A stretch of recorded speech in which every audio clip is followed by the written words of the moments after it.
Ohayou gozaimasu minasan. Sekarang kita akan belajar tentang bunpou bab 29. Pertama, di bab 29 kita akan membahas pola kalimat kata kerja bentuk teimas. Kata kerja bentuk teimas yang ada di bab 29 ini digunakan untuk menyatakan keadaan yang berlangsung sebagai akibat dari suatu aksi.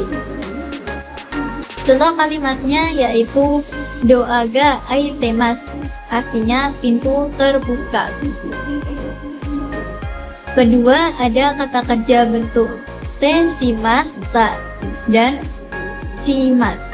Tenshimasa digunakan untuk menyatakan bahwa aksi telah selesai. Tenshimas menyatakan bahwa aksi akan selesai pada suatu titik pada masa depan. Contoh kalimatnya yaitu Hongo mau yonde shimashita, artinya saya sudah membaca bukunya sampai selesai. Tenshimashita bisa juga digunakan untuk menyatakan perasaan penyesalan atau kekecewaan si pembicara. Contohnya seperti Nebo hite shimaimashita, artinya saya kesiangan. Ketiga, ada kata benda, tempat, ni ikimas, imas, kairimas. Pola ini digunakan untuk menyatakan pergerakan menuju suatu tempat.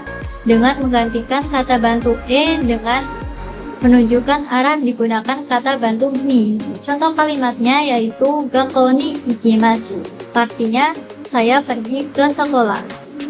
Keempat, ada arimashita. Arimashita adalah bentuk lampau dari kata kerja aru, yang berarti ada. Untuk benda tak hidup seperti barang, tempat, tumbuhan, atau kejadian. Contoh kalimatnya yaitu Habang no naka ni hon ga arimashita, artinya ada buku di dalam tas. Kelima, ada dokoka de dan dokoka ni. Kata dokoka itu artinya suatu tempat. Nah, biasanya dia diikuti partikel seperti ni, de, dan ho. Tergantung mau ngomongin apa, seperti arah, lokasi, kejadian, atau objek. Tapi nggak semua partikel itu wajib banget ada. Ada yang bisa dihilangkan, ada juga yang nggak boleh hilang karena bikin kalimatnya jadi nggak jelas. Doko ni artinya ke suatu tempat atau ada di suatu tempat. Ini dipakai kalau minasang mau ngomongin tempat keberadaan atau tujuan.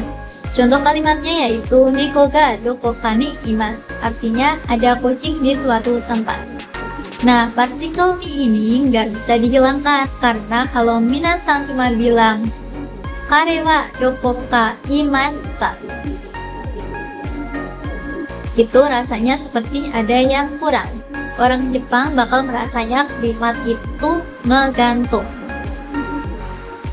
Kalau dokokade artinya di suatu tempat.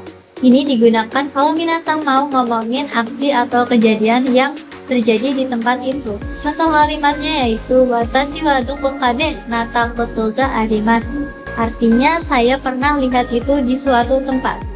Sama kayak nih, partikel D juga nggak boleh dihilangkan karena dia menunjukkan tempat kejadian. Kalau minasang bilang dokoka aimasho, orang Jepang bakal bingung. Maksudnya ketemuan di mana? Sekian pembahasan dari bab 29 minasang. Semoga mudah dipahami ya. Arigatou gozaimasu. Ya mata nih. Segitu dulu ya minasang. Belajar bahasa Jepang terasa sangat menyenangkan.